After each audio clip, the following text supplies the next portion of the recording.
السلام علیکم ورحمۃ اللہ وبرکاتہ۔ تمام اہل ہم وطنوں، پاکستانیوں، اسلامی مملکت جمہوریہ پاکستان کے برادرہوڈ، قومی رشتے سے برادران، لیڈیز اینڈ جینٹل مین، خواتین و حضرات، سننے والے تمام کانوں، دیکھنے والے تمام محترم مکرم سامعین، ناظرین حضرات،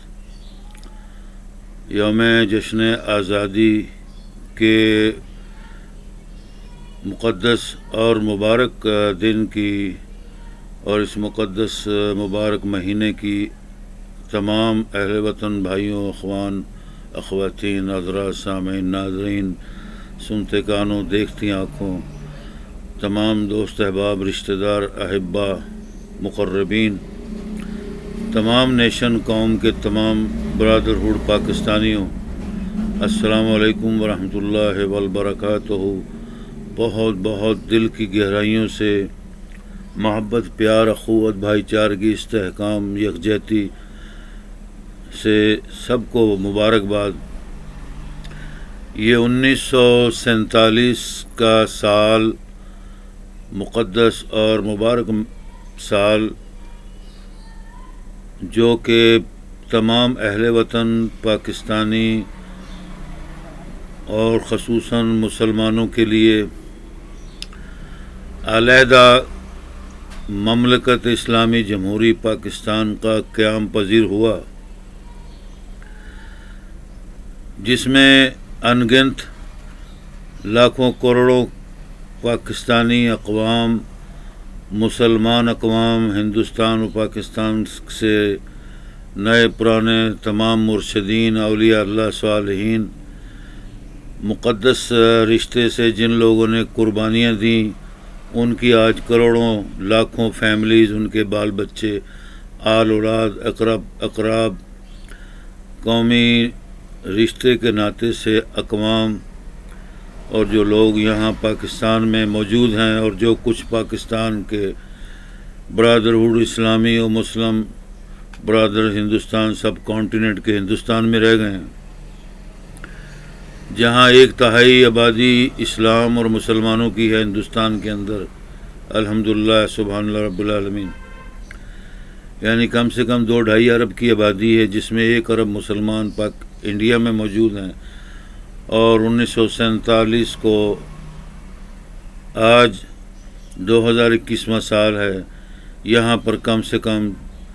30-40 کروڑ کی آبادی موجود ہے، الحمدللہ رب العالمین، جس میں تمام اہل وطن اقوام میں زیادہ تر تعداد مسلمانوں کی، الحمدللہ رب العالمین، جن کے کروڑوں آبا و اجداد، مرشدین، اولیاء اللہ، مجاہدین، ملت اسلام، امت محمدیہ کے مجاہدین نے اس وطن کو، اس مملکت کو، ارض پاک کو، مقدس کو آزاد فرمایا، اور ہمیں یہ 200 سال انگریزوں کی ناجائز حکومت، جبر و تشدد کی ناجائز حکومت جو ہندوستان پر انگریزوں نے کی، ان سے اپنے اس وطن کو آزاد کروایا، اور اسلامی مملکت جمہوری پاکستان کا قیام پذیر ہوا، جس کے پہلے سربراہ اور بانی قوم پاکستان کے جو فادر آف نیشن ہیں، جناب محترم مکرم حضرت قائد اعظم محمد علی جناح رحمۃ اللہ علیہ، اور بانی پاکستان کے مکرم محترم مقدس حضرات، لیڈران، مرشدین، قائدین، رہنماؤں میں سر فہرست حضرت علامہ ڈاکٹر محمد اقبال، حضرت سر سید رحمۃ اللہ علیہ، حضرت محمد علی جوہر، حضرت محمد علی گوہر، اس طرح کے سینکڑوں مرشدین، قائدین، مبلغین، علماء، علامہ، مشائقین، اولیاء اللہ، اسلام و دین، اس وطن ارض پاک مسلمانوں کی ملت کے مرشدین، سینکڑوں بیشتر علماء، پیر و مرشدین، اولیاء اللہ، جن لوگوں کے خاندان نے اسلام اور اسلامی مملکت اسلامی پاکستان کے قیام کے جدوجہد کے لیے جو انتھک محنتیں کوششیں کی، اور ان کے لاکھوں کروڑوں مریدین، جیال پاکستان، جیال مسلمان مجاہدین، جنہوں نے اس وطن کو حضرت قائد اعظم محمد علی جناح، پاکستان مسلم لیگ، ہندوستان مسلم لیگ کے سربراہ، اور ان کے ساتھ جو ائمہ، مشائخین، علماء، دیگر جیال مجاہدین نے مل کر قائد اعظم رحمۃ اللہ علیہ کی سربراہی میں اس مملکت اسلامی جمہوریہ پاکستان کو اسلام کا قلعہ بنا کر اس وطن کو علیحدہ کر کے قائم کر کے دکھایا، جو دنیا کی تاریخ عرب و عجم کے اندر، پوری تاریخ کے اندر اس کا انقلابی جدوجہد اور فاتحانہ انقلاب اور فاتحانہ کوششیں ان تمام دیگر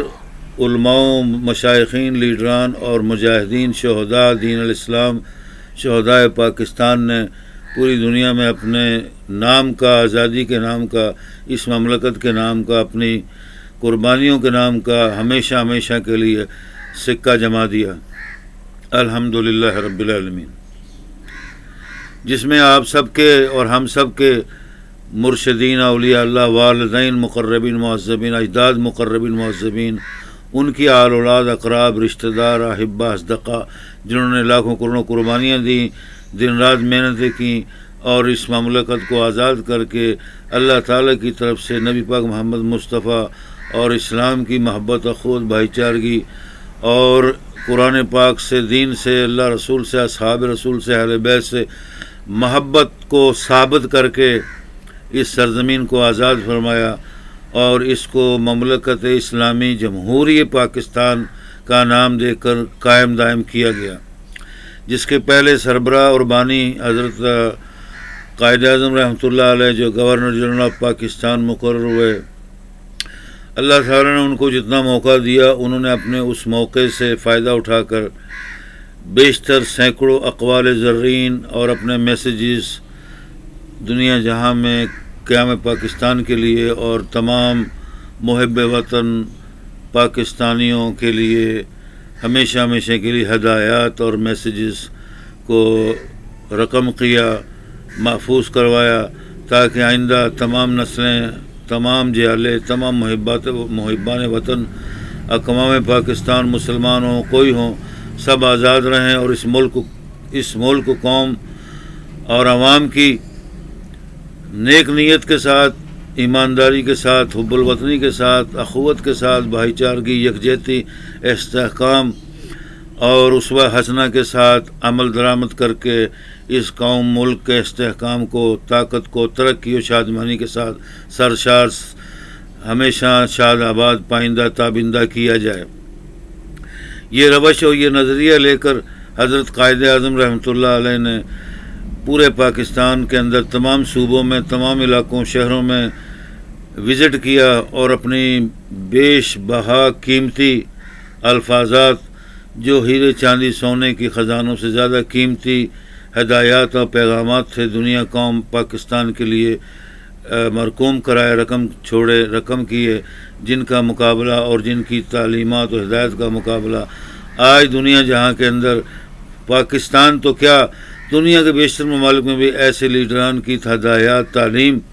کی جو روشن باب اور روشن ہدایات اور روشن اسباق اور روشن نصیحتیں جو کی گئیں، اور جو بہترین لاکھوں سینکڑوں اقوال زرعی چھوڑے گئے، ان کی برابر مثال دنیا میں کہیں نہیں ملتی۔ جیسے حضرت ڈاکٹر محمد اقبال، شاعر مشرق اور شاعر عالم عرب و عجم، جن کو دنیا جہاں میں شاعر مشرق اور شاعر عرب و عجم کہا جاتا ہے۔ شاعر عرب و عجم عرب لوگ مانتے ہیں تو ان کو عرب و عجم کا کہا جاتا ہے، عجم کا معنی انگریز لوگ مانتے ہیں، دیگر جو جن کی زبان عربی نہیں ہے وہ مانتے ہیں تو ان کو عجم کہا جاتا ہے، یعنی شاعر عرب و عجم۔ جب شاعر مشرق کہا جاتا ہے، اس کا معنی ہے کہ ایشیا کے اندر سب کانٹیننٹ بر صغیر کے اندر سب سے بڑا عالم فاضل ڈاکٹر فلاسفر شاعر وہ حضرت ڈاکٹر محمد اقبال رحمۃ اللہ علیہ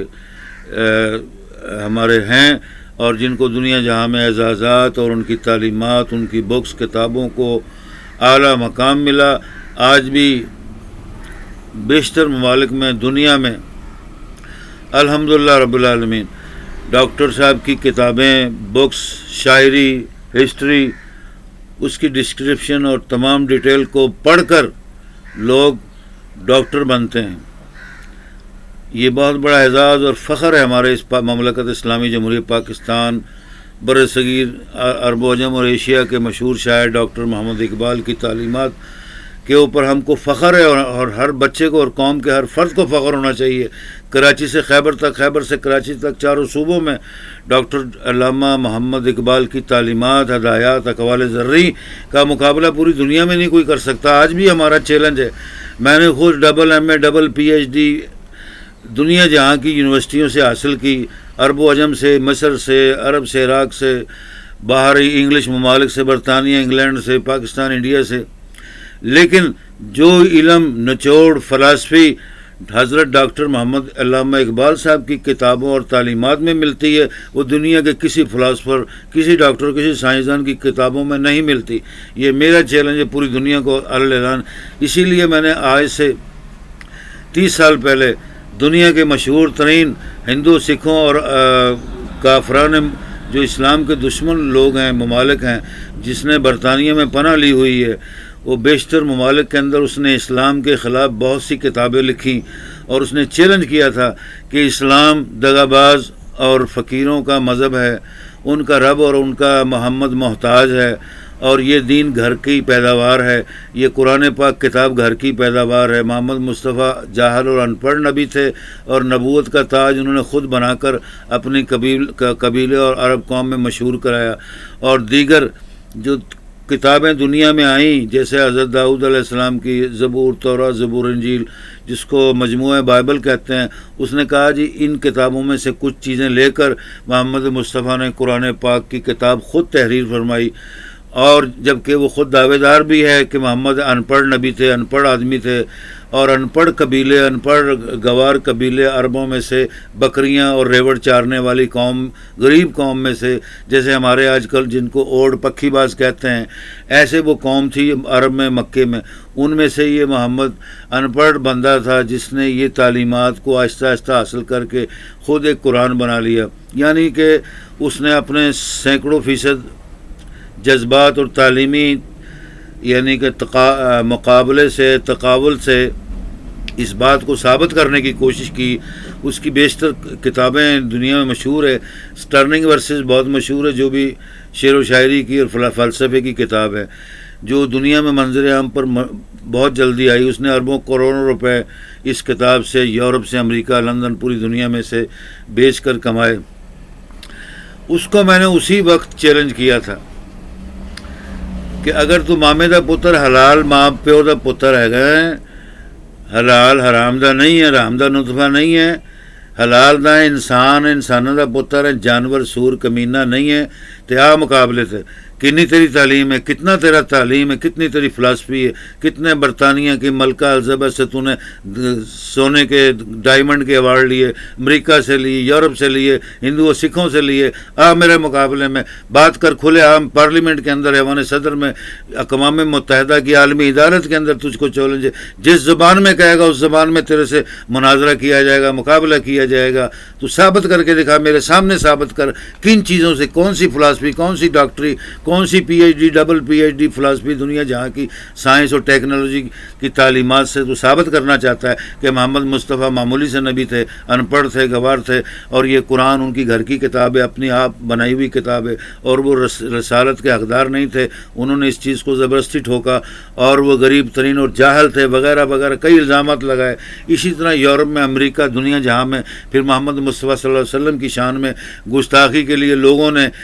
کارٹون بنانا شروع کر دیا، اور یہ ایک ان کا ٹیررزم مشن جو تھا وہ جاری ہو گیا۔ پوری دنیا میں اسلام کو، مسلمانوں کو انہوں نے گرما دیا، اور جوش و جذبات سے لاکھوں مسلمان، لاکھوں ممالک کے سربراہ اٹھ کھڑے ہوئے، اور اس وقت ایران اسلامی مملکت ایران میں آیت اللہ خمینی رحمۃ اللہ علیہ السلام ایک مجاہد دین ملت جنہوں نے اسلامی مملکت کا قیام پذیر کیا، ان لوگ اس کا ابھی نیا دور چل رہا تھا، اس نے اعلان چیلنج کر دیا آیت اللہ خمینی رحمۃ اللہ علیہ نے کہ میں 5 کروڑ ڈالر امریکی ڈالر نقد انعام دوں گا جو شخص دنیا کا کسی ملک کا مسلمان ہو، غیر مسلم ہو، سلمان رشدی کو پکڑ کر میرے حوالے کر دے، زندہ یا مردہ۔ یہ بہت بڑا چیلنج تھا۔ تو الحمدللہ پوری دنیا میں کسی اسلامی ممالک، عرب و عجم سے، پاکستان انڈیا سے، عربوں سے، کسی عرب ممالک سے، کسی یونیورسٹی سے، کسی عدالتوں سے کسی شخص نے سلمان رشدی کو چیلنج نہیں کیا، اور میں واحد دوسرا آدمی تھا آیت اللہ خمینی اسلامی جمہوریہ کے بانی فادر کے بعد جس نے پوری دنیا کے اندر چیلنج کیا۔ لاکھوں اشتہار، میرا بہت بڑا شہنشاہ جہاں محمد شاہ جہاں عالمگیر، world wide incredible amazing magazine, news media, اخبار، ورلڈ ہسٹری ٹائم، اور شہنشاہ جہاں عالمگیر ماہ نامہ ہفتہ روزہ، یہ میرا جاری و ساری تھا، جس کو میں نے ان دنوں میں کراچی سے خیبر تک، ایران تک، دنیا کے پورے ممالک تک اپنے میگزین کو بیچ کر اپنی روزی روٹی بھی کمائی، اور پوری دنیا میں اللہ کے واسطے فی سبیل اللہ میگزین کو بانٹا۔ اور الحمدللہ مجھے اس وقت اس چیز کی لالچ تمنا نہیں تھی کہ میرے لاکھوں کروڑوں میگزین، اخبار وغیرہ بکیں، جو کتاب کی شکل میں تھے، 2,500 صفحات کی شہنشاہ جہاں عالمگیر میگزین لکھا گیا۔ یہی اسلام اور پوری دنیا کے اوپر اسلامی تعلیمات، فلسفہ، دین اور محمد مصطفیٰ رسول اللہ صلی اللہ علیہ وسلم کی شان اقدس میں اعلیٰ کلمات، اعلیٰ اقوال، اعلیٰ اسباق اور ان کی ہسٹری کو میں نے منظر عام پر لایا، اور سلمان رشدی کو کھلا چیلنج کیا کہ وہ اگر حلال کا حرام کا نہیں، حلال کا اگر وہ انسان سمجھتا اپنے آپ کو، دنیا کا ڈاکٹر، فلاسفر، پوری دنیا کا ورلڈ وائڈ کا وہ گریٹ سمجھتا ہے، تو آئے میدان میں۔ آج 30-35 سال ہو گئے ہیں اس چیلنج کو، 40 سال ہو گئے ہیں۔ سلمان رشدی نے اپنی شکل نہیں دکھائی، نہ برطانیہ کی ملکہ نے ہماری مدد کی، نہ ملکہ برطانیہ نے اس بات کو خیر مقدم کیا کہ میں نے اس کو علمی مناظرے کا چیلنج کیا تھا۔ وہ پوری امن کی، پوری دنیا میں human rights, human kind services, NGOs اور پیس اور لو اور جسٹس کے لیے اپنے آپ کو امن کے دائی کہتے ہیں، انگریز، امریکہ، برطانیہ، چارلس وغیرہ وغیررہ، پوری یورپ، UNO، عالمی عدالت اور اقوام متحدہ کے تمام ممالک، لیکن انہوں نے میری اس بات کو خیر مقدم نہیں کیا۔ اور جب آیت اللہ خمینی نے اس کو چیلنج کیا کہ 4 کروڑ ڈالر انعام دیا جائے گا، تو ملکہ برطانیہ نے، UNO، عالمی اقوام متحدہ کی فوج نے اس کا گھیرا لیا اور اس کے اور سیکورٹی اور اس کی حفاظت کرنا شروع کر دی۔ یہ تو ان کے کافروں کے، یہودیوں کے، مراسیوں کے، جو دین کے دشمن ہیں، ان کے اوقات ہے، یہ تو ان کے جذبات ہیں۔ وہ چاہتے ہیں کہ اسلام کے خلاف لوگ کھڑے ہوں، محمد رسول اللہ کے خلاف کھڑے ہوں، دین کے دشمن بنیں، تو ہم ان کا ساتھ دیں، ان کی حفاظت کریں، ان کو لاکھوں کروڑوں ڈالر انعام دیں، کاریں کوٹیاں دیں، ان کو دنیا کے بڑے بڑے نوبل ایوارڈ ملیں۔ آج تک 30-35 سال سے پورے اقوام عالم، عرب و عجم، کسی سربراہ نے، کسی بادشاہ نے، کسی صدر نے میرے اس انقلابی مناظرے چیلنج کو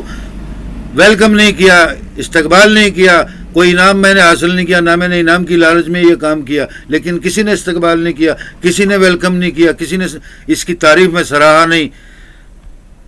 صرف 1-2 بار غلام اسحاق خان صدر مملکت پاکستان اور مسلم لیگ کے صدر جنیجو صاحب اور صدر لواری صاحب کا، ان لوگوں نے 2-3 بار، میں نے یہاں پر جب ان دنوں میں 30-35 سال پہلے سے جامعہ الملک العلام العلوم العالمی اسلامیہ الحاج دلباغ محمد مصطفیٰ قائم کرنے کے لیے منظور ریکگنائز کرایا، متعارف کرایا اپنا پروگرام، اپنے ماہ نامہ شہنشاہ جہاں عالمگیر، ورلڈ وائڈ جنگ، ہسٹری ٹائم میگزین اور نیوز کے ذریعے وساطت سے، تو انہوں نے مجھے سول ایوارڈ، صدارتی ایوارڈ دینے کے لیے نامینیٹ کیا، اور مجھے دعوت نامے اور خطوط کے ذریعے بائی ڈاک بھیجے گئے کہ ہم آپ کو چاہتے ہیں کہ یوم آزادی، 14 اگست کی آزادی کے دن صدر مملکت پاکستان اور پرائم منسٹر کی طرف سے آپ کو صدارتی ایوارڈ دیا جائے کہ آپ یہاں پر اسلامک یونیورسٹی قائم کر رہے ہیں. ان دنوں میں گورنمنٹ آف سعودی عرب کی طرف سے یہ جو شاہ فیصل یونیورسٹی کا قیام ہوا اور باقاعدہ تعمیر ہو کر اسلام آباد میں اوپن ہوئی، ان یونیورسٹی کی طرف سے، سعودی عرب کی طرف سے، ورلڈ اسمبلی جو آپ مسلم یوتھ ہے ان کی طرف سے میں ایشیا کے اندر ایز اے صدر پریزیڈنٹ آف ورلڈ اسمبلی کا نامینیٹ ہوا، اور اس کی نمائندگی کے لیے میں نے اسلام آباد یونیورسٹی میں اپنا یہ تمام پروگرام، اسلامک پروگرام کو متعارف کرایا. لیکن یونیورسٹیز اور سرکاری عہدیدار اور جو محکمے ہوتے ہیں یہ ماتحت ہوتے ہیں حکومت کے. ان لوگوں کو اپنی صرف نوکری اور نوکری کے اندر حکومت کی اطاعت کرنے کا مطلب ہے کہ وہ ایک خوف ہوتا ہے، اس کے علاوہ دوسرے کام امور میں وہ حصہ نہیں لیتے. اس لیے یونیورسٹی نے کوئی دلچسپی نہیں لی، کیونکہ مملکت عربیہ سعودیہ یا عرب ممالک، شرق اوسط، مڈل ایسٹ، گلف، تمام ممالک میں آیت اللہ خمینی، روح اللہ خمینی، جو اسلامی جمہوریہ ایران مملکت کے بانی اور انقلاب کے فادر، اسلامی حکومت قائم کرنے والے واحد پیشوا تھے پوری دنیا کے اندر، جنہوں نے ایران کے اندر ایک بہت بڑا انقلاب لائے اور اسلامی مملکت، اسلامی حکومت قائم کی. اس کے علاوہ آیت اللہ خمینی کے علاوہ میرا یہ پوری ورلڈ میں ریکارڈ ہے کہ کسی نے چیلنج نہیں کیا. ان لوگوں نے تو اس کو مارنے کا اور مردہ یا زندہ گرفتار کرنے کا اعلان کیا تھا. میں نے اس کو پوری دنیا میں کسی بھی کنٹری کے اندر، کسی ملک کے اندر کھلے عام اجازت دی کہ وہ اپنی فوج کے ساتھ، اپنی سیکورٹی، اپنی حفاظت کے ساتھ کسی پارلیمنٹ میں، اقوام متحدہ کی عالمی عدالت میں، جہاں تو رہتا ہے، برطانیہ ملکہ اور چارلس اور گورنمنٹ حکومت کی حفاظت میں، وہاں لندن میں، انگلینڈ میں، امریکہ میں، یورپ میں، کسی کنٹری میں، آسٹریلیا میں، امریکہ میں، روس میں، وہ چیلنج کرے، وہاں اجلاس بلائے، کیبنٹ بنائے، اور اس اجلاس میں میں انشاءاللہ وہاں حاضر ہو جاؤں گا، اور چیلنج کرے، ثابت کرے. میں بھی چیلنج کروں گا، اور یا تو مسلمان ہو کے رہے گا یا تو مجھے اپنا قائل کر. اگر یہ نہیں کر سکتا تو پھر تو اپنی غلطیوں کی، اپنے تمام چیزوں کا اعتراف کر کہ یہ تمام جھوٹ، من گھڑت، صرف اسلام دشمنی اور اسلامی ملک اور مسلمانوں کو بھڑکانے، ان کے جذبات کو بھڑکانے، دھوکہ دینے کے لیے یہ کام کیا. قصہ مختصر غرض غائز یہ کہ ہمارا یہ وطن جب آزاد ہوا الحمدللہ رب العالمین، اس سے پہلے انگریزوں نے یہاں 200 سال ناجائز حکومت کی. اس چیز کو تاریخ اور دنیا کا ہر شخص مانتا ہے کہ انگریز کہنے کو دنیا کی ترقی یافتہ اور سپر پاور اقوام ہیں، لیکن سیاست کے اندر دنیا کی سب سے مکر و فریب، جھوٹ، فراڈ اور دھوکے والی یہ قومیں ہیں. اس بات سے ثبوت نہیں ملتا ہمیں کہ یہ کیا ہو رہا ہے، باہر کیا کر رہے ہیں، جنگ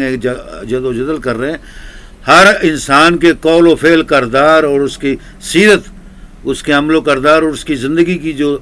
ادوار اور طریقے اور سیرت ہیں، اس سے اس کی پہچان ہوتی ہے کہ وہ کیا شخصیت ہے، کتنی بڑی شخصیت ہے، کتنی بڑی عالمی اور پڑھی لکھی شخصیت ہے، کتنی بڑی ڈاکٹر اور فلاسفر شخصیت ہے. عمل و کردار اور یہی طریقہ کار ہمارے نبی پاک محمد مصطفیٰ رسول اللہ صلی اللہ تعالیٰ علیہ وآلہ وسلم نے پوری دنیا میں یہ ثابت کر کے دکھایا کہ ایک غریب ماں باپ، جس کے ماں باپ نہیں، یتیم بچہ جس کے پاس کھانے کو پیسہ نہیں، دولت نہیں، مکان کار کوٹھی بنانے کی، اس شخص نے یتیمی کی حالت میں بکریوں، ریوڑوں کا، اپنے ماں باپ، دادا اجداد، اپنے قبیلے کی بکریاں چار کر اپنے پیٹ روٹی کے لیے یہ اس کام کو کر کے، اس مزدوری کو کر کے بڑا ہوا. اور اللہ تعالیٰ کا لاکھوں کروڑوں کرم ہوا کہ وہ خاندان حضرت ابراہیم علیہ السلام کا خاندان، جو پورے عرب و عجم دنیا کے اندر سب سے اعلیٰ کردار، اقوال، سیرت و کردار، نام و نمود، شہرت یافتہ خاندان، جس کو ہاشم والقریش کہا جاتا ہے، جو حضرت عدنان علیہ السلام اور حضرت عدنان کی اولاد تمام حضرت اسماعیل علیہ السلام کی اولاد کہلاتی ہے. اور حضرت اسماعیل علیہ السلام ماں ہاجرہ اور حضرت ابراہیم علیہ السلام کی اولاد مقدس سے مخصوص اور اپنا منسوب ہیں، جو حقیقی طور پر ہے. اس کے علاوہ حضرت ابراہیم علیہ السلام کی اولاد حضرت یعقوب، اسحاق، جن میں سے اولیاء اور نبی دنیا کے لاکھوں کروڑوں دنیا میں تشریف لائے، جنہوں نے یروشلم، عرب و عجم کے اندر، پوری دنیا کے اندر نبوت، رسالت اور حکومت اور بادشاہت کے سکے جمائے.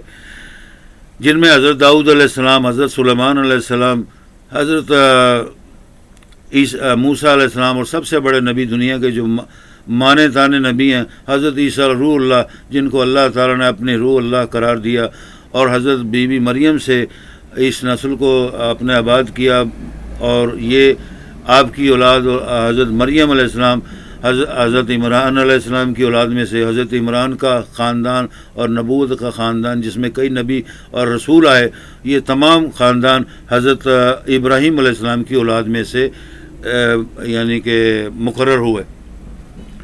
تو یہ مقام تھا. تو مقصد کہنے کا یہ تھا کہ یہ سلسلہ قیام پاکستان بھی اسلام کی ایک بہت بڑی کڑی ہے جو اسلام سے جڑ گئی. جب اسلامی مملکت اسلامی جمہوری پاکستان قائم ہوا تو یہ پوری دنیا میں اسلامی قلعہ بن کر آیا. ان دنوں میں، ان سالوں میں، اس صدی کے اندر پوری دنیا کے اندر کوئی ایسی طاقتور مجاہد اور جالے اور جرت مند اسلام کلمہ گو مسلمان دنیا میں نہیں تھے، جو کہ پاکستان کا ملک قائم کر کے مسلمانوں نے، اسلام نے ولولہ انگیز قیادت اور جالا اور بہادر پن کر کے ہندوستان سے اپنا وطن آزاد کر کے پوری دنیا میں اسلامی مملکت جمہوری پاکستان کو قائم کر کے پوری دنیا میں سکہ جما دیا، جھنڈا روشن کر دیا. اس کا پرچم ہمیشہ روشن رہے گا، چاند ستارہ سر سبز، سفید اور سبز. اور یہ روشن پاکستان، روشن جھنڈا، روشن یعنی کہ خیالات جال پاکستان، محب وطن پاکستانی جو زندہ تابندہ ان کی تحریکیں اور ان کے دن اور ان کی قربانیاں دنیا میں روشن آباد رہیں گی، رہتی دنیا تک. تمام اسلامی اور پاکستانی اقوام کے برادرہوڈ، قوم کے لیے، قوموں کے لیے، زندہ دلان پاکستان، جال محب وطن، مخلص نیک دیانتدار لوگوں کے لیے یہ ہمیشہ سبق آموز زندگی حاصل کرنے کے لیے درخشندہ اور تابندہ اسباق قائم رہیں گے الحمدللہ رب العالمین. پاکستان کا فلسفہ کو معمولی فلسفہ نہیں ہے. انگریزوں نے کچھ عرصے 200 سال یہاں پر غدارانہ طور پر اپنی جگہ کو بنا کر مغلوں کی 1000 سالہ 800 سالہ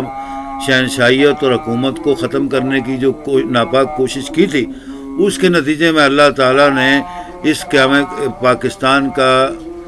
ظہور کیا. اور اللہ تعالیٰ جانتا ہے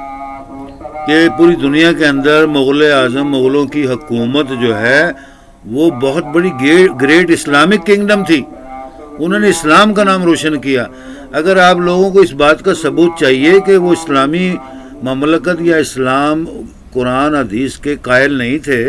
وہ کوئی انہوں نے اپنا دین رائج کیا، اپنی شریعت رائج کی، تو یہ علماؤں کی یا دینی فلاسفر، یہ ماڈرن فلاسفر، یہ سابقہ فلاسفر جو ماڈرن اپنے آپ کو اہل حدیث یا اہل اسلام کے فلاسفر یا علماء عصر کہتے ہیں، ان کی جہالت کا امتحان نہیں لے سکتے. کسی بھی جاہل کا، چاہے وہ بہت بڑا فلاسفر ہو، اس کی ہم جہالت، فتنہ فسادی کا امتحان نہیں لے سکتے، نہ اس کو کسی پیمانے سے ناپ سکتے ہیں. کیونکہ ایک کھلے عام منظر عام پر آپ کے سامنے ایک ثبوت موجود ہے کہ اسلام کی خدمات کی تواریخ کی تمام کتابیں فارسی میں، عربی میں، ہندی میں، اردو میں اٹھا کر دیکھ لیں. پوری دنیا کے اندر سب سے زیادہ مانی جانی والی کتابیں اور تعلیمات اور بادشاہت پوری دنیا کے اندر 800 سالہ اور 800 سالہ شہنشاہیت اور 1000 سالہ مغلوں کے قانون، تعلیمات، نظریہ اور اسلامی قوانین جو ہیں دنیا میں، اس کی کتابیں، فلسفہ پھیل چکا تھا، جو فارسی کے اندر، عربی کے اندر، اردو کے اندر، ہندی زبانوں میں مشہور و معروف ہیں. پرانے عجائب گھروں میں، پرانے لائبریری میں جائیں اٹھائیں تو مغلوں کی آپ کو لاکھوں ہزاروں کتابیں ملیں گی. اس طرح مرزا غالب تھے جنہوں نے تقریباً ساری عمر مغلوں اور مغلوں کی کتابوں اور شہنشاہوں کی کتابوں سے سہارا لے کر، تعلیمات کو سامنے رکھ کر اپنی فلسفی، شعر و شاعری اور فلسفے کو دنیا کو سمجھاتے رہے کہ مغل قوم کیا ہے، مغل قوم کیا ہے. آج بھی آپ علامہ اقبال، ڈاکٹر محمد شاعر مشرق کی کتابیں اٹھائیں، آپ کو وہ بتائیں گے اسلام کسے کہتے ہیں. اور یہ تمام فلسفی مغلوں کی کتابوں سے حاصل ہوئی ہیں اور پوری دنیا میں اپنا نام کا سکہ جمایا ڈاکٹر محمد اقبال نے. کوئی مغل اعظموں کی جو پرانی لائبریریاں ہیں جس میں لاکھوں کروڑوں کتابیں موجود ہیں، فارسی کے اندر، عربی میں، سندھی میں، پنجابی میں، اردو میں، ہندی میں، ان کے اندر اسلام، قرآن اور تمام احادیث اور دین اسلام کی فلسفہ، پرانے اور نئے دین کی متعلق بیش بہا ایسی عجوبات اور عجوبات کتابیں ہیں جن میں آپ کو لاکھوں کروڑوں ایسے علم ملیں گے، فلسفہ ملے گا جو دنیا جہاں کی کسی کتابوں میں موجود نہیں ہے۔ قرآن پاک کی تفاسیر، احادیث کی تفاسیر ملیں گی جو شہنشاہوں نے کی، جن کی شہنشاہیت ہندوستان میں 800 سال قائم رہی، جن کے لاکھوں کروڑوں اربوں ہندوازم کے لاکھوں کروڑوں فرقے جو بتوں کو مانتے، جو اسلام کو نہیں مانتے تھے، انکار کرتے تھے، وہ لوگ تمام اقوام ہندوستان، سکھ ازم اور تمام اقوام ہندوستان اور غیر ہندوستان، عیسائی، یہودی، سب شہنشاہوں کے، مغلوں کے آگے جھک کر ادب بجا لاتے تھے، ان کی کتابوں کے آگے جھک کر ادب بجا لاتے تھے۔ ان کے علوم کو حاصل کرنے کے لیے شہنشاہوں کے مشیروں، وزیر اعظموں اور ان کی حکومت کی کتابوں کے ترلے لیتے تھے، منتیں کرتے تھے ہمیں بھی یہ کتابیں دی جائیں، ہم پڑھیں، ان کی جامعات مدارس میں یہ کتابیں پڑھائی جائیں۔ دنیا کی تواریخ کے اندر جامع مسجد، شاہی مسجد لاہور کی جو شہنشاہوں نے، شاہ جہاں عالمگیر نے تعمیر کی، اور جو دلی کے اندر جامع مسجد ہے، یہ دنیا کی اس وقت کی سب سے بڑی عظیم مساجد تعمیر کی گئی۔ اگر مغل اعظم، مغلوں کو، شہنشاہوں کو جنہوں نے 800 سال حکومت کی، اگر وہ صرف ان کو آپ جس نیت اور جس برائی کی نیت سے، منافقت کی نیت سے دیکھتے ہیں، تو مجھے یہ ثابت کریں ان کو کیا ضرورت تھی اس وقت کی جتنی وہ رقم آج مساجد میں لگی ہوئی ہے۔ یہ تو 2 مساجد کا میں نے آپ کو ذکر کیا، ایسی سینکڑوں مساجد پاکستان کے تمام ہندوستان کے خطوں میں بادشاہوں، شہنشاہوں، مغل اعظم کے شہنشاہوں نے تعمیر کی۔ سینکڑوں قلعے تعمیر کیے، ہر قلعے میں مسجد، ہر شہر میں مسجد، جو تواریخی طور پر 1000 سالہ پرانا مساجد موجود ہیں۔ تو ان کو کیا ضرورت تھی اللہ کے گھروں کو تعمیر کرتے؟ وہ صرف مندروں کو تعمیر کرتے رہتے، عیسائیوں کے کلیساؤں کو تعمیر کرتے رہتے۔ یہ ہندوؤں کے مندر، سکھوں کے جو گردوارے ہیں، عیسائیوں کے کلیسا ہیں، عیسائیوں کے کلیسا تو لازمی بات ہے 200 سالہ حکومت انگریزوں نے قائم کی، انہوں نے تعمیر کرائے، لیکن اس سے پہلے مغلوں کی حکومت میں کوئی ایسا تاریخ نہیں ملتی کہ مغلوں نے عیسائیوں کے کلیسا تعمیر کروائے یا ہندوؤں کے مندر تعمیر کروائے۔ مساجد کا ذکر ضرور آتا ہے۔ تو یہ بہت بڑی منہ پر چپیڑ ہے ان منافق لوگوں کے، بغیرت کمینے، غدار ہندوستان، غدار اسلام، دین اسلام کے لوگوں، غدار دشمن مغلیہ خاندان کے، انگریزوں، یہودیوں، عیسائیوں، ان کے منہ پر ایک چپیڑے ہیں، لتنے ہیں کہ جاؤ مساجد کو دیکھو۔ آج ایک مسجد کو بھی اٹھا لو، اس کی قیمت کی برابر دنیا میں کوئی ایسی مملکت نہیں ہوگی جس کے اوپر لاکھوں کروڑوں بے بہا دولت خرچ کی ہوئی ہے بادشاہوں نے، شہنشاہوں نے۔ صرف اللہ تعالیٰ کا ذکر، نبی پاک محمد مصطفیٰ کا ذکر اور ان کی عبادت اور دین اسلام کو قائم کرنے کے لیے، تاکہ مسلمانوں کو پتہ لگے کہ یہ آپ کی اسلامی مملکت ہے، اسلامی بادشاہت ہیں، مغلوں کی حکومت ہیں، اسلامی بادشاہت ہیں۔ یہ اس ملک و قوم کے اندر دین اللہ، دین رسول اور اللہ تعالیٰ کے دین کو قائم کرنے کے لیے بنائی گئی۔ یہ تو بہت بڑے ثبوت ہے۔ بے وقوف لوگ ہیں جو لوگ اللہ اور اس کا رسول کا نام لیتے ہوئے مسلمانوں کی مخالفت کریں اور مسلمانوں کی پیٹھ پیچھے دشمنی کریں اور سامنے جی حضوری کریں پیٹھ پیچھے۔ ہندوستان کے اندر مغلوں نے اپنا سکہ ایسا جمایا کہ آج ان کا ایک سکہ، اس وقت کا 1 روپیہ، آج کے ایک سکہ لاکھوں کروڑوں ڈالر اور پاؤنڈ سے زیادہ قیمتی ہے۔ اگر آپ عجائب خانے میں ایک سکہ مغلوں کی شہنشاہیت کا اٹھا کر رکھیں، اتنا وزن اور اتنا قیمتی ہے کہ آج کے لاکھوں کروڑوں ڈالر، پاؤنڈ، ہیرے جواہرات اس کی قیمت ادا نہیں کر سکتے۔ اتنے ہی انگریز لوگ ترسے ہوئے، بھوکے ننگے، ڈاکو، لٹیرے، چور ہیں، جن لوگوں نے یہاں کے خزانے مسلمانوں کے لوٹے اور ان کو بدنام کیا اور یہاں پر فتنہ گرائیت اور شیطانیت، ملونیت پھیلا کر گئے کہ تاکہ پاکستان مملکت اگر قائم ہوگی اسلامی تو یہاں کہیں اسلامی انقلاب نہ آ جائے، اسلامی حکومت، اسلامی سربراہ نہ بن جائے۔ ایسا نہ ہو کہ یہ لوگ پوری دنیا کے اوپر انگریزوں کے بھید کھول دیں، منافقین اور دشمنان دین اسلام کے بھید کھل جائیں اور یہ ان کے عزائم یعنی کہ کامیاب ہو جائیں اور ان کے عزائم فیل ہو جائیں۔ یہ ایک ایسی سیاست، گندی سیاست لوج لفنگ بیماری بغیرتی یہاں پر یہ ہندوستان پاکستان میں چھوڑ کے گئے کہ ہندوستان پاکستان کے اندر جو پرانے کٹھے رہنے والے ہندو سکھ مسلمان عیسائی جو ہیں وہ بھی دشمن بن کر رہیں اور یہ مملکت دوبارہ مغلوں کی شہنشاہیت کی حکومت کی طرح تابع دار مملکت نہ بن کر ابھرے اور اس میں فتنہ گری پھیلی رہے. اور یہ چنگیزی اور یہ فتنہ گری کو حضرت قائد اعظم رحمۃ اللہ علیہ، لیڈران بر صغیر و ہندوستان، حضرت سر سید رحمۃ اللہ علیہ، حضرت الطاف حسین حالی، حضرت شبلی نعمانی، حضرت احمد رضا خان سر بریلوی اور حضرت سب سے بڑے فلاسفر حضرت علامہ ڈاکٹر محمد اقبال صاحب نے ان کو بھانپ لیا تھا. وہ وقت کے بہت بڑے جید عالم دین فلاسفر تھے، دین اسلام کے اور مسلمانوں کے حامی. اس سرزمین ہندوستان پاکستان بر صغیر کی مسلمانوں مغلوں کی حکومت کے حامی تھے. ان لوگوں نے اس کو اس حساب سے برتا کہ ہمیں ایک ریاست بنا کر اسلامی مملکت جمہوریہ پاکستان قائم کریں تاکہ اسلام آزادی سے، اسلام و مسلمان اور دین اسلام آزادی سے پھلے بولے اور مسلمان آزادی سے اپنے گھروں میں مساجد میں کھلے عام آزادی سے عبادت کریں. اور یہی قول حضرت قائد اعظم کا ہے کہ پاکستان جب آزاد ہوا 1947 پہلی تقریر ان کی یہی تھی. ان کے بعد کی تقاریر کو، حضرت قائد اعظم کی تقاریر کو اس وطن اسلامی مملکت پاکستان کے غدار دشمن منافق جو بیچ میں رہ گئے تھے، جو یہاں پر رہ گئے ہندوستان نہیں گئے، ان لوگوں نے ان کی تقاریر کو ہضم کر لیا. ریڈیو پاکستان سے، پاکستان ٹیلی ویژن سے وہ غائب کر دی، خراب کر دی، کیونکہ اس زمانے میں اتنی ترقی نہیں تھی. وہ کیسٹیں تھیں یا وہ ویڈیو فلم تھی، وہ تباہ و برباد کر دی تاکہ لوگوں کو قائد اعظم محمد علی جناح کے اصل پیغامات، تعلیمات کے جو سونے چاندی سے زیادہ قیمتی اقوال تھے وہ نہ مل سکیں اور وہ پاکستان اور ہندوستان کے جو لوگ ہیں اسی طرح برباد ہو جائیں. آج وہی نتیجہ ہے کہ ملک و قوم کے اندر 75 سال ہو گئے، نہ پاکستان نے ترقی کی نہ ہندوستان نے ترقی کی. ہندوستان کے بھی عوام ویسے ہی لوچ لفنگ فتنہ فسادی اور جہالت کے اندر، دہشت گردی کے اندر تباہ برباد ہو گئے ہیں. پاکستان کے اندر بھی ایسی دیانتدار حکومتیں آئی نہیں 75 سال سے. حضرت قائد اعظم رحمۃ اللہ علیہ،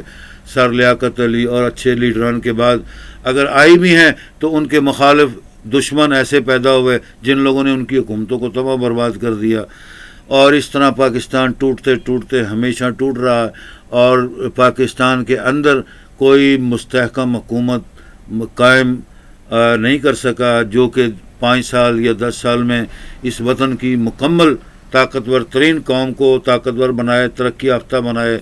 یہ ایٹم بم بنانا کوئی جرت یا کارنامہ نہیں ہے. یہ ذوالفقار علی بھٹو رحمۃ اللہ علیہ کی کاوشوں کا ایک بہت بڑا نتیجہ تھا. وہ پوری دنیا کا پڑھا لکھا انسان تھا جو پہلا وزیر اعظم تھا اتنا قابل. حضرت قائد اعظم اور لیاقت علی کے بعد جو پاکستان میں حکومت لے کر آئے، انقلاب لے کر آئے تھے فاتحانہ انداز سے، لیکن لوگوں نے بھانپ لیا کہ یہ شخص پوری دنیا کے اندر پاکستان کو عرب ملکوں اور تمام انگریز ملکوں سے زیادہ امیر بنا دے گا اور اس کو ترقی دے گا، یہ اقوام بہت ترقی کر جائے گی. تو ان کی سیاست کو، ان کی حکومت کو ڈاما ڈول کر کے ان کو مختلف مقدمات میں پھنسا کر تباہ و برباد کر دیا. یہ ایسے دشمن سیاست، دشمن دین پوری دنیا کے ہر ممالک میں موجود ہوتے ہیں، سامنے پھرتے ہوتے ہیں، نظر نہیں آتے. جیسے دہشت گرد ہوتا ہے، دہشت گرد انقلابی نگاہ سے دنیا کا سب سے بڑا شیطانی گروہ، عزازیلین اور ملعونین کا گروہ کے ارکان ہوتے ہیں جو ظاہری طور پر دنیا کے اندر آپ کے سامنے رہتے ہیں لیکن آپ کو پتہ نہیں لگتا. وہ اس ملک و قوم کو دشمنی کرتے ہیں اور وہ لوگوں کی ایمان اور اسلام کو کمزور کر کے غلط عقائد اور غلط سیاست پھیلاتے ہیں اور سرکاری محکموں میں بھی گھس جاتے ہیں، ہر جگہ گھس جاتے ہیں، ہر لیڈران کی جماعتوں میں گھس جاتے ہیں، دین میں گھس جاتے ہیں. تو ایسے لوگوں کو پکڑنا، دکڑنا، ان سے ملک کو آزاد کرنا، بچانا، ملک و قوم کو، ملک قوم کے خزانے، ایسی قائم دائم اور مستحکم حکومت کرنے والی جماعت یا لیڈران ابھی تک پاکستان میں تشریف نہیں لائے. اللہ تعالی ہمیں اور ہم سب کو اور آپ کو اس ملک آزاد مملکت اسلامی جمہوریہ پاکستان جو اللہ تعالیٰ نے ہم کو انعام اکرام میں بخشا، مقدس سرزمین کی خدمات، خادمین اور غلاموں کی طرح خدمت کرنے کی توفیق عطا فرما. ہم کو یا اللہ تمام حکمرانوں کو، سپاہیوں کو، فوج کو، محافظین کو مرشدین کو، دینی و سیاسی لیڈران کو اس ملک کا خادم اور غلام بنا کر خدمت کرنے کی توفیق دے، سیدھے رستے پر چلا، تمام برائیوں، فتنہ گروں، فتنہ فسادیوں، شیطانوں، ملعونوں، انگریزوں، یہودیوں، کافروں سے ہم کو پناہ میں رکھ۔ جو اسلام کے دشمن اور اس سے اسلامی مملکت کے دشمن بنے ازل سے، شروع سے، اللہ تعالیٰ ان سے ہمیں ہمیشہ پناہ میں رکھ، اور ہماری گندی اور کافرانہ، ظالمانہ، یہودیانہ، یزیدانہ سیاست جو اس ملک میں پال رہی ہے، اس کو نیست و نابود کر، اس کے ماننے والے، چلانے والے لوگوں کو یا اللہ نیست و نابود فرما، طاقتور طریقے سے اسلام، مسلمان، دین اسلام ہم سب کو کامیابی عطا فرما۔ اس مملکت اسلامی جمہوریہ پاکستان کو پوری دنیا میں جس طرح اسلامی قلعہ بن کر اسلامی قلعہ معروف کیا، اس طرح ہمیں بھی طاقت دے، اس قلعے کو قائم دائم کریں، اور اس قلعے کے محافظ اور اس قلعے کے خدمت گزار بنے، اس حکومت کے خدمت گزار بنے، اور طاقت اور روزی رزق عطا فرما۔ ہم کو تمام شیطانوں، مردودوں سے پناہ میں رکھ۔ جو ہمارے مسلمان ہندوستان میں رہ گئے، اللہ تعالیٰ ان پر بھی لاکھوں کروڑوں رحمتیں فرما، ان کو امن و سکون والی زندگی اور اچھی حکومت سے واسطہ دے، ان کی مدد فرما، تاکہ وہ وہاں پر شکرانے کی نیت ادا کر کے ہندوستان کے اندر آباد رہیں، اور اللہ تعالیٰ ان کو اور ان کے حقوق کو پورا کرے، ان کی تمام مشکلات دور فرما۔ اسی طرح جموں کشمیر کے اندر جو مسلمان ہیں، جو ہندوستان کی غلط سیاست اور دشمنانہ سیاست، جاہلانہ سیاست، یعنی ایک کافرانہ سیاست کے مرہون منت وہاں پل رہے ہیں اور لاکھوں کروڑوں ظلم و ستم سہتے ہیں، اللہ تعالیٰ ان مسلمانوں کو صبر دے، توفیق دے، اور ان ہندوؤں، سکھوں جو مردود ہیں، جو شیطانوں کے چیلے ہیں، جن لوگوں کو جو انتہا پسند لوگ ہیں، ان کی حکومتوں کو ہدایت دے، تاکہ ان کو پتہ لگے مسلمان ایک پرامن، محبت کرنے والی، جعلی اور بہادر قوم ہے، ان سے پنگا نہ لے، ان سے ڈرے، ان کی تابع داری کرے، کم سے کم برادرہڈ، ہیومن رائٹس اور human kind services for peace and love and justice کے طور پر کام کرے۔ اور یہی دنیا جہاں کا ایک دستور ہے، یہی انگریزوں نے قانون بنایا، لیکن انگریز اتنے بیوقوف جاہل لوگ ہیں، کافر لوگ ہیں کہ قانون بھی خود بناتے ہیں اور اس قانون پر عمل بھی نہیں کرتے۔ یہی سیاست، گندی سیاست ان لوگوں نے آج کل کے سیاستدانوں کو دی ہے کہ تم قانون بناؤ، کیونکہ قانون کے ہاتھ لمبے ہوتے ہیں، لیکن تم اپنے ہاتھوں کو چھوٹا کرو اور قانون کے ہاتھوں کو آگے بڑھا دو، خود چاہے قانون پر عمل کرو نہ کرو۔ جیسے منشیات دنیا کا سب سے برا اور خطرناک عمل ہے، پوری دنیا کی اقوام، کافر لوگ، انگریز لوگ اس کے مخالف ہیں، لیکن سب سے زیادہ منشیات کو استعمال کرنے والے، کھانے پینے والے، کاروبار کرنے والے بھی یہی غیر ممالک بین الاقوامی سطح پر انگریز، ہندو، سکھ، عیسائی وغیرہ، یہودی وغیرہ ہیں۔ یہ منشیات کے عادی ہیں، ان کو منشیات کے بغیر ان کی زندگی نہیں گزرتی۔ تو یہ قانون بنانے والے اور قانون کو توڑنے والے بھی خود ہی ہیں، صرف دنیا کو دھوکہ دینے کے لیے، غریبوں کو لوٹنے کے لیے، ان پڑھ لوگوں کو پکڑنے کے لیے، جاہلوں کو قابو کرنے کے لیے، تاکہ یہ لوگ ہمارے غلام بن کر ہمیشہ رہیں۔ ان کی عورت مرد، ان کی افواج، سپاہی، پولیس، گورنمنٹ، پوری دنیا یہ قانون بنا چکی ہے، پاس کرا چکی ہے بین الاقوامی عالمی سطح پر، UN کے اندر، اقوام متحدہ کے اندر، کہ ہیومن رائٹس اور ہیومن کائنڈ سروسز لاکھوں کروڑوں NGOs بنائے جائیں گے، تاکہ پوری دنیا میں انسانیت کی خدمت، محتاج ضرورت مند انسانوں، عورتوں، مردوں، بچوں کی روزی رزق، میڈیکل اور وظائف میں اضافہ کیا جائے، ان کو ڈائریکٹ گھر گھر جا کے دیا جائے۔ اس کے باوجود یہی لوگ دشمن ہیں، صرف جیسے ہمارے ہاں چندہ مانگ کر ساری عمر لوگوں نے ہسپتال بنائے، مسجدیں بنائیں، مدرسے بنائے، یونیورسٹیز بنا لیں، لوگوں کی مدد سے چندے مانگ کر، اور آج جب وہ بنا کر کامیاب ہو گئے ہاسپٹلز وغیرہ یا مدارس یا جامعہ یونیورسٹی، اب وہ بولتے ہیں ہم سے زیادہ بڑا فن خواہ بازیگر کوئی نہیں ہے، ہم سے بڑا سیاستدان کوئی نہیں ہے۔ لاکھ لعنت ہوئے ایسے سیاستدانوں، لیڈروں اور جھوٹے مکاروں پر۔ دنیا لوگوں سے زکوٰۃ اور فطرانے، صدقات، خیرات لے کر مساجد تعمیر کی،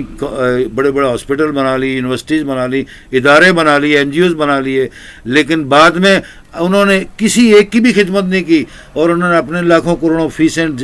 لگا کر اپنے ہاسپٹل، جامعات، یونیورسٹیز، مدارس وغیرہ میں فیسیں لے کر لوگوں کو کام کر رہے ہیں۔ کتنی حیرانگی والی بات ہے. یہ دھوکہ دہی کی سیاست ان لوگوں نے انگریزوں سے، ہندوؤں سے، سکھوں سے سیکھی، کھتریوں سے سیکھی، مراسیوں چوڑوں سے سیکھی، بغیرتوں سے سیکھی. جو دین اسلام کے دشمن ہیں وہ دشمنی ہر لحاظ سے نکالنا چاہتے ہیں، دشمن بن کر رہنا چاہتے ہیں. ایسی اقوام، مذاہب اور سیاست سے اللہ تعالیٰ ہم سب کو پناہ میں رکھے. اللہ تعالیٰ کی ذات کو وہ حقیر سمجھتے ہیں. کون؟ یہی دشمن جو پوری دنیا کے اندر مشہور ہیں. اسلام کے دین کے، خدا رسول کے، مسلمانوں کے، محب وطن کے، غریبوں کے جو دشمن ہیں، جو انسانیت کے دشمن ہیں، یہ لوگ سب سے بڑے دشمن اللہ کے. ان لوگوں کا ایمان صرف یہ ہے کہ اللہ نہیں ہے کوئی، رب العالمین سب کوئی نہیں ہے، سب مکر و فریب ہے، جھوٹ ہے، فساد ہے، کوئی رسول نہیں ہے، کوئی شریعت نہیں ہے. حتیٰ کہ یہ یہودیزم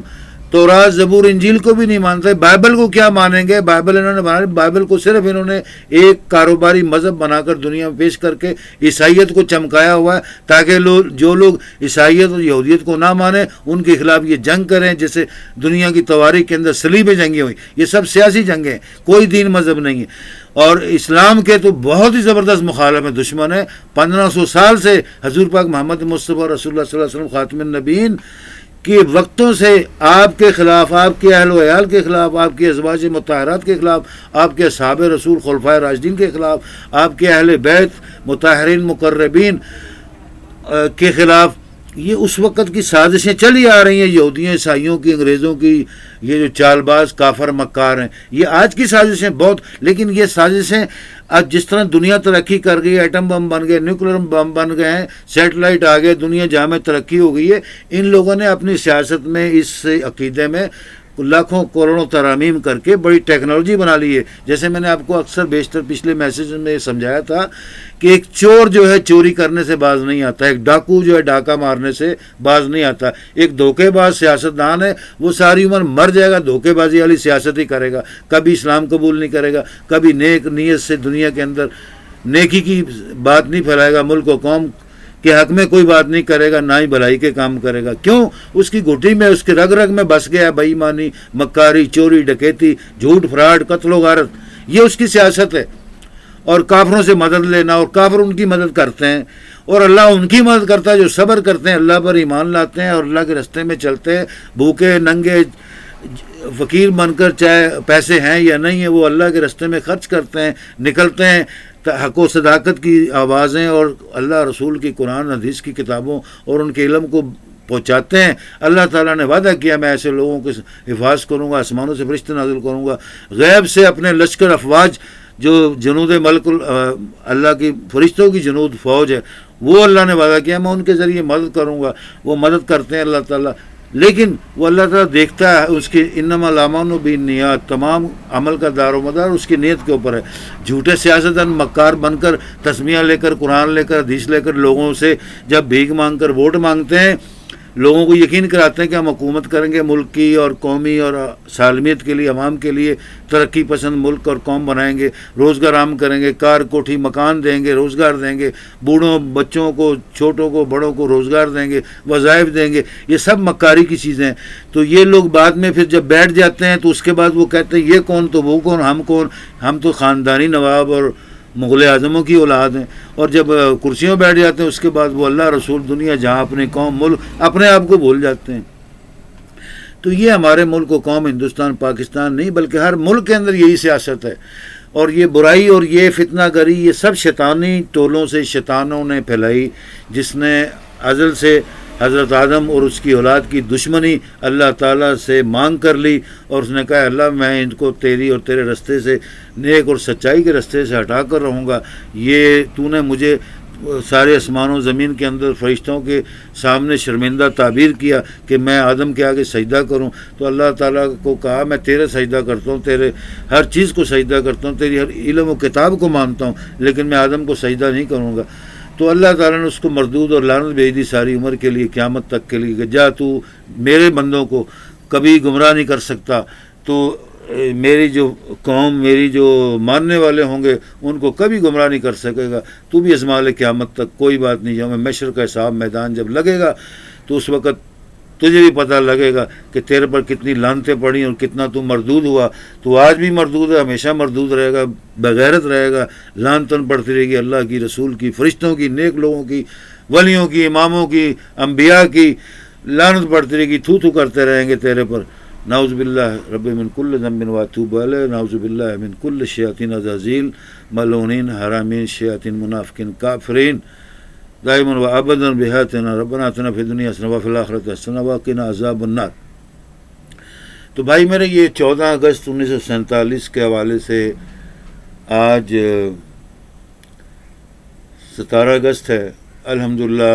14 اگست کا دن گزر گیا بخوبی, بڑے پیارے انداز سے. پاکستان میں یوم آزادی کا 1947 کے آزادی مملکت اسلامی جمہوریہ پاکستان کا دن پوری اقوام, ہماری قومیں, جہل محب وطن پاکستانی بچے, چھوٹے عورت مرد, بچیاں گھروں میں, میدانوں میں, اسکولوں میں, کالجز میں, مدارس میں, یہ جامعات میں, نیشنل سطح پر, نیشنل اسٹیڈیمز کے اندر, مختلف حالوں کے اندر جو تقاریب اور تقریبات کرتے رہتے ہیں پورا مہینہ. الحمدللہ رب العالمین, اللہ تعالیٰ یہ جذبات ایمانی صحت مند اور ترقی و شادمانی تابندہ کے ساتھ آباد رکھے, اور حقیقی معنی میں اس آزادی کو سمجھنے کی, اس ملک و قوم, ملک وطن پاکستان کو سمجھنے کی, اس کی خدمت کرنے والے خدمت گزار غلامان بنائے. تمام اہل وطن کو, تمام اہل حکومت کے, تمام عسکری افواج اور سپاہی اور ادارے سرکاری محکموں کو ملک و قوم کا, اس عوام کا خادم اور غلام بن کر نوکری اور حکومت اور تابعداری کرنے کی, تمام مسائل حل کرنے کی طاقت و توفیق عطا فرمائے یا اللہ رب العالمین, آمین. تو آگے یہ سلسلہ اب جو چل رہا ہے الحمدللہ, پھر یہ مہینہ اسلامی مہینہ ہے, اس کی وشاطت سے ہم انشاءاللہ اگلے میسج میں تفصیل سے بات کریں گے. بحیثیت مسلمان الحمدللہ رب العالمین اور اسلامی مملکت اسلامی جمہوریہ پاکستان, پوری دنیا اسلامیہ العالمیہ کے اندر یہ پہلا مقدس مہینہ, بہت محترم مقدس مہینہ ہے, المحرم الحرام المقدس, جو اسلامی ہجری نبوت محمد مصطفیٰ رسول اللہ صلی اللہ تعالیٰ علیہ وسلم کی اسلامی سال کا پہلا مہینہ ہے. اور یہ ہر سال آتا ہے. تمام مہینوں میں سارے مہینے مقدس ہیں, لیکن یہ پہلے مہینے کی نسبت سے ایک مقدس مہینہ ہے. اس سے پہلے جو آخری مہینہ گزرا سال کا الحج, ذوالحج, یہ بھی بہت مقدس مہینہ ہے. رمضان شریف کا مہینہ بہت مقدس مہینہ ہے. پھر وہ رجب کا مہینہ بہت مقدس ہے. پھر شعبان کا مہینہ بہت مقدس ہے. پھر نبوت محمد مصطفیٰ کی مولود نبی عید میلاد النبی کی وساطت سے ربیع الاول کا مقدس مہینہ, جس میں خاتم الانبیاء, سید الانبیاء, امام الانبیاء رسول اللہ محمد مصطفیٰ خاتم النبیین تشریف لائے. اور اس مہینے مقدس کو ہم سارا سال مناتے رہتے ہیں. اور اسی طرح پھر ربیع الثانی کا مہینہ, یہ تمام سال کے تمام مہینوں میں یہ محرم الحرام کا مقدس پاک مہینہ, جس سے اسلام اور اسلام کی نبوت اور اسلامی سال کا آغاز ہوتا ہے. اللہ تعالیٰ ہم سب کو مبارک کرے, اور یہ اللہ تعالیٰ اس کو لاکھوں کروڑوں نیک خواہشات اور تمام ہماری مشکلات آسان فرمائے. تمام ہماری استدعائیں, دعائیں, نمازیں, روزے, حج اللہ تعالیٰ اس مہینے کی وساطت سے, کرم و فضل سے قبول فرمائے, رحمت کرم فرمائے لاکھوں کروڑوں انگنت ہم پر, ہم سب اہل و عیال, بال بچوں, خاندان پر, اہل وطن, محب اسلام والدین پاکستانیوں پر رحمت کرم فرمائے. اس ملک کا استحکام عطا کرے, اس ملک کی سرحدوں کی, ملک کے اندر اور باہر تمام اللہ تعالیٰ حفاظ فرما طاقتور طریقے سے, اور نیک لوگوں کی سب کی مدد فرما ہمیشہ, اور سب کو عقل و تمیز, ادب و احترام, اخلاق, اخوت, بھائی چارگی کی تعلیمات کے اندر ہم سب کو اللہ تعالیٰ عقل و فہم عطا فرمائے, سیدھے راستے پر چلنے کی توفیق عطا فرمائے. تو دوستوں محترمین, محرم کا مہینہ یوں تو ایک بہت بڑا اعلیٰ اور مقدس مہینہ ہے. اس کے معنی سے ہی ہمیں ثابت ہوتا ہے کہ نبی پاک صلی اللہ علیہ وسلم نے اس مہینے کا نام محرم الحرام کیوں رکھا. محرم کا معنی ہے بہت ہی پاک مقدس چیز, مقدس, بہت زیادہ مقدس اللہ تعالیٰ کی طرف سے, جو رب العالمین کی طرف سے ہوتا ہے. اور حرام کا معنی ہے کہ اس کے اندر کوئی بھی ایسا کام جو ناجائز ہے یا جائز ہے وہ غلط طریقے سے نہ کیا جائے. اس مہینے کے اندر ہر اپنے آپ کو ہر برائی سے، ہر فتنہ گری، فتنہ فساد، شیطانیت اور تمام جہالت سے اپنے آپ کو بچا کر رکھو، اپنے آپ کو، اپنے اہل خانہ کو، بال بچوں، گھر والوں کو. یہ مقدس مہینہ ہے. تو یہ انقلاب محرم الحرام کا مہینہ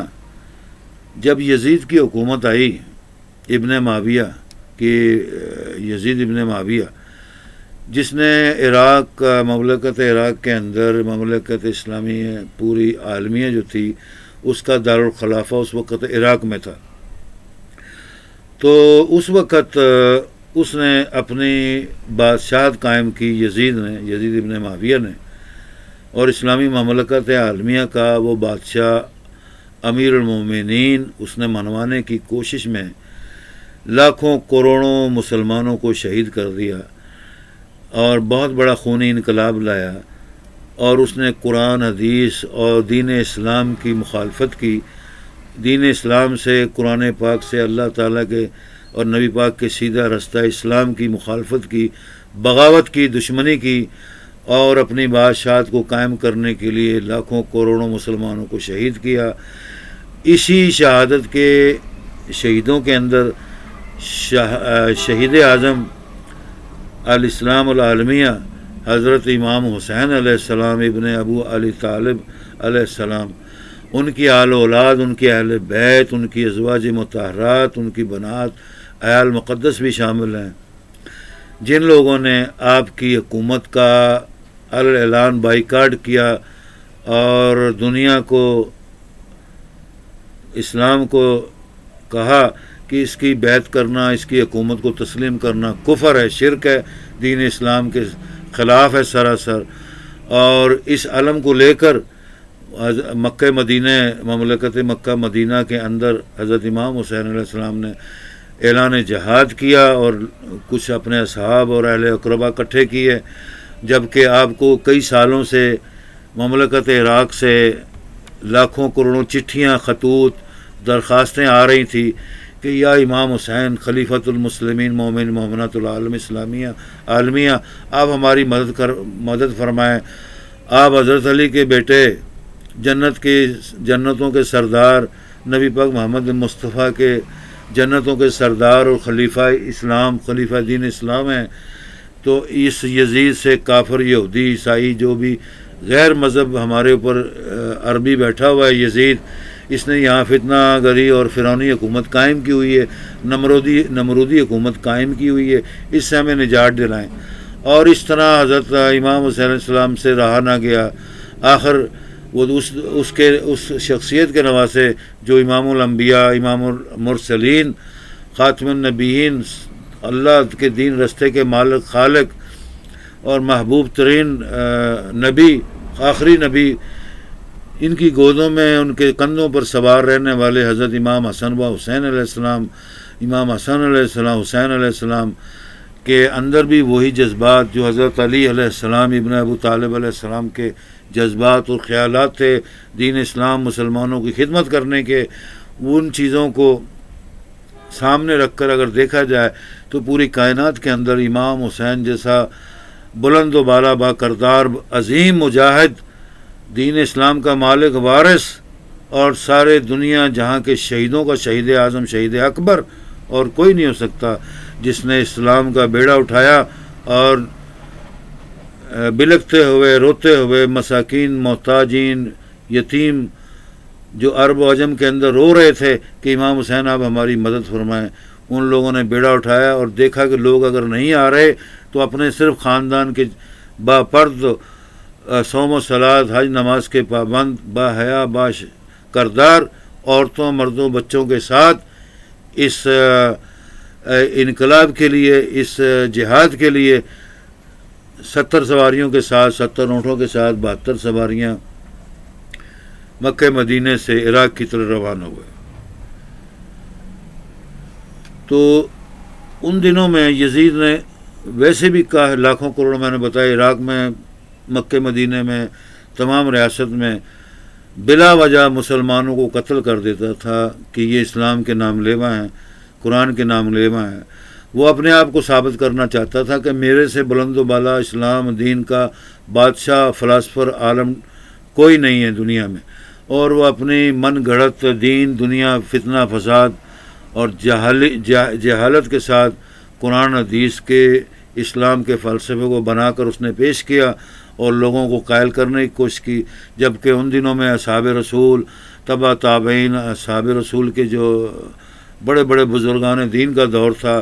اصحاب رسول میں سے موجود تھے، ان لوگوں کو اس نے ناجائز شہید کیا